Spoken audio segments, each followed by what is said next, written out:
ఏలూరు జిల్లా నూజివీడు మండలం అన్నవరం గ్రామ పరిధిలో ఉన్నటువంటి బ్రాందీ షాప్ వల్ల ఆకతాయిల చేష్టలతో మహిళలు విద్యార్థినులు తీవ్ర భయాందోళనకు గురవుతున్నారని సిబిఐ ఆధ్వర్యంలో నూజివీడు ప్రొవిషన్ మరియు ఎక్సైజ్ పోలీస్ స్టేషన్ వద్ద ధర్నా నిర్వహించారు।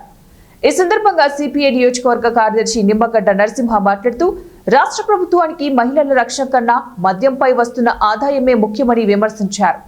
నివాస గృహాల మధ్య మున్సిపల్ ఆఫీస్ పట్టణ నడిబొడ్డున మద్యం వ్యాపారం చేస్తూ ప్రజలకు తీవ్ర అసౌకర్యం కలుగుతున్న ప్రభుత్వ అధికారులు గాని ప్రజాప్రతినిధులు గాని చీమ కొట్టినట్లు కూడా లేదన్నారు। సాయంత్రం అయితే మందుబాబుల వీరంగం హద్దు అదుపు లేకుండా పోతుందని ఆందోళన వ్యక్తం చేశారు। మద్యం షాపులు ఉన్న ప్రాంతాలలో మహిళలు విద్యార్థినులు వెళ్లాలంటేనే తీవ్ర భయాందోళనకు గురవుతున్నారని ఆవేదన వ్యక్తం చేశారు। ప్రభుత్వం తక్షణమే స్పందించి నివాస గృహాల మధ్య ఉన్న మున్సిపల్ కార్యాలయం ఎదుట ఉన్న మద్యం షాపులను తొలగించాలని వారు డిమాండ్ చేశారు। నూజివీడు మంత్రి పార్థసారథి వెంటనే వీటిపై చర్యలు తీసుకోవాలని కోరారు। ఈ కార్యక్రమంలో సిపిఐ నేతలు మడుపల్లి నాగేంద్రరావు, చెంగల వెంకటేశ్వరరావు, విఘ్నేష్, బాధిత మహిళలు పాల్గొన్నారు। మున్సిపల్ ఆఫీస్ వద్ద గానీ అదే విధంగా అన్నవరం జగనన్న కాలనీ పక్కన ఉన్న బ్రాందీ షాపుల వల్ల మహిళలు చాలా కష్టాలు పడుతూ ఉన్నారు, ఇబ్బందులు పడుతూ ఉన్నారు। అదేవిధంగా విద్యార్థినులు కూడా సాయంత్రం కాలేజీ నుంచి ఇంటికి వెళ్లే టైంలో చాలా ఇబ్బందులు పడుతున్నారు। ఆకతీయుల వేధింపుల వల్ల మానసికంగా కుంగిపోయి చదువులకు దూరం అయ్యే పరిస్థితి నూజివీడు పట్టణంలో జరుగుతూ ఉంది।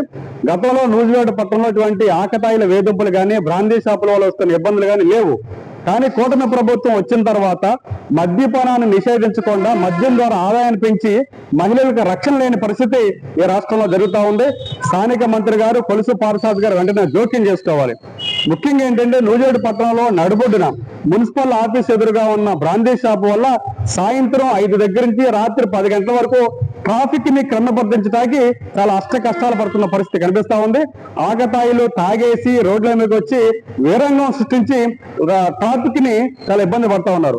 అంటే మున్సిపల్ కమిషనర్ గారికి పట్టదు, అట్లాగే స్థానిక మంత్రి గారికి పట్టదు, ఎక్సైజ్ ఆఫీసర్కి పట్టదు, ఎవరికీ పట్టట్లేదు। అంటే ఇది ఒక పబ్లిక్ సమస్యలా కాకుండా బ్రాందీ షాప్ ద్వారా మాకు ఆదాయం వస్తుంది, తద్వారా సంక్షేమ పథకాలు మేము డబ్బులు మరిస్తున్నామని చెప్పిన ఒక ధ్యాస కూటమి ప్రభుత్వానికి